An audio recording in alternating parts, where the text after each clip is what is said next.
It's actually quite costly to publish news. We have over 40, 50 editorial staff, journalists, editors to get the news out. Besides the editors and journalists who actually write the news for Malaysiakini every day, you have a strong advertising team which goes out and solicits advertising. You have a technology team which keeps the sites going. You have a subscription team which helps subscribers subscribe and responds to emails and make sure payments go through. You've got accounts department which looks at all the financials, and you've got other people who actually support the editorial staff. So you've got at least 30, 40 staff actually supporting the editorial team in producing the news every day. Balancing the different priorities between editorial independence and earning revenue is a very challenging task.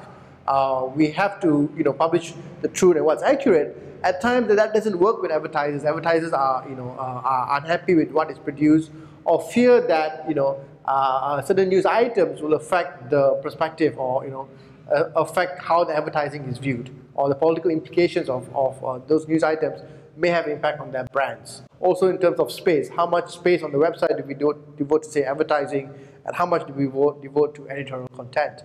So there's always this kind of argument and balance between the financial objectives of the organization to earn enough to keep the organization running, and making sure the news is produced independently and accurately.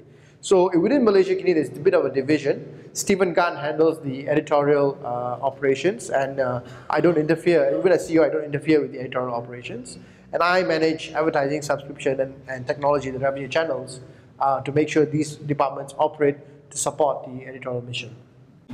Well, I think Malaysians get the media that they deserve, really, and it is the one thing for Malaysian to demand independent media, and that's very important. They should do that. I think they have to go beyond that. They have to also contribute to independent media. So in that sense, as news consumer, they have to put the money where the mouth is, really. In that sense, I appreciate the fact that there are so many, Malaysians are willing to subscribe to Malaysiakini, to pay 150 ringgit a year to help support, Malaysiakini, and that is really, really, really appreciated. But I think, increasingly we should help even more Malaysians to do that, because if they're not willing to pay for news, there are a lot of tycoons out there who are willing to do so, and at the end of the day, it's the tycoons who would, who get to enjoy press freedom, not Malaysians.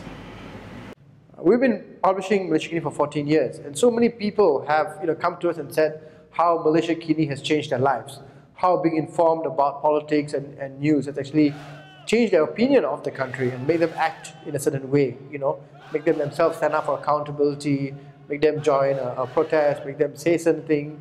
That has been really incredible, because we know that we are moving people, and people are then moving the nation forward. And I think that change is good. I think people standing up for what is right and changing the country for good is something phenomenal. And I'm glad that Malaysiakini has played a role in moving the country forward.